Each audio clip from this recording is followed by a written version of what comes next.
வணக்கம் மக்களே, நான் உங்க ரியாஸ். இன்னைக்கு டூயினோல கடைகள்ல நாம பொருள் வாங்கும்போது பார்கோட்ல ஸ்கேன் பண்ணி கொடுப்பாங்க. இப்படி இருக்கக்கூடிய இந்த பார்கோடோட வரலாறு பத்தி தான் இன்னைக்கு நாம இந்த வீடியோல பார்க்க போறோம். வாங்க வீடியோக்குள்ள போகலாம்.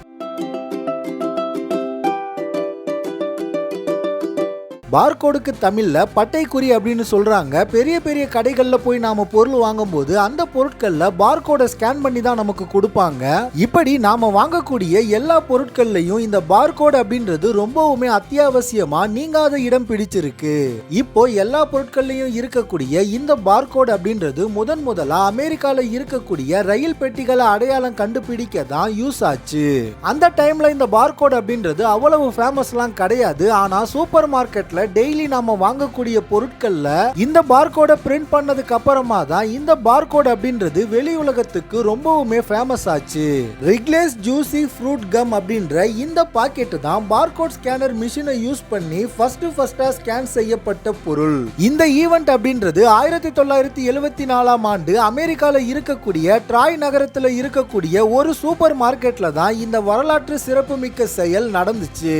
இந்த பார்கோட்ல பல வகையான பார்கோட்கள் இருக்கு. என்னதான் நிறைய பார்கோடுகள் இருந்தாலும் யுனிவர்சல் ப்ராடக்ட் கோட் யூபிசி அப்படின்னு சொல்லப்படக்கூடிய பார்கோட் தான் ரொம்பவுமே அதிகமா யூஸ் பண்ணக்கூடிய பார்கோட். இந்த பார்கோட்லாம் எப்படி ஸ்கேன் செய்யப்படுது, இது எப்படி இயங்குது அப்படின்னா, பார்கோட்ல இருக்கக்கூடிய கருப்பு பட்டைகள் இருக்கும்ல, அதோட அகலத்தையும் பட்டைகளுக்கு நடுவுல இருக்கக்கூடிய இடைவெளி அதாவது கேப், இந்த அகலமும் கேப்பும் தான் ஸ்கேன் செய்யப்படுது. பார்கோடோட ஹைட்டை பதிவு செய்யணும் அப்படின்றதுல எந்த அவசியமும் இல்ல. அதே மாதிரி இந்த யூபிசி பார்கோட்ல இருக்கக்கூடிய முதல் 3 கருப்பு பட்டைகளும் அதுக்கு கீழே இருக்கக்கூடிய 3 நம்பர்ஸும் குறிப்பிட்ட அந்த பொருள் எந்த நாட்டில் தயாரிக்கப்பட்டது அப்படின்றத ரெப்ரசன்ட் பண்ணுது. அந்த பொருள் இந்தியால தான் தயாரிக்கப்பட்டிருக்கா அப்படின்னு நாம கண்டுபிடிக்கணும் அப்படின்னா 890 அப்படின்ற அந்த நம்பர்ல ஸ்டார்ட் ஆச்சு அப்படின்னா அந்த பொருள் இந்தியால தயாரிக்கப்பட்டது. இந்த தகவல் உங்களுக்கு பயனுள்ளதா இருக்கும் அப்படின்னு நான் நம்புறேன். இந்த மாதிரி தகவல் உங்களுக்கு தொடர்ந்து வேணும்னா நம்ம சேனலை சப்ஸ்கிரைப் பண்ணிக்கங்க. உடனுக்குடன் கிடைக்கிறதுக்கு பெல் ஐகானை கிளிக் பண்ணி வச்சுக்குங்க. நன்றி.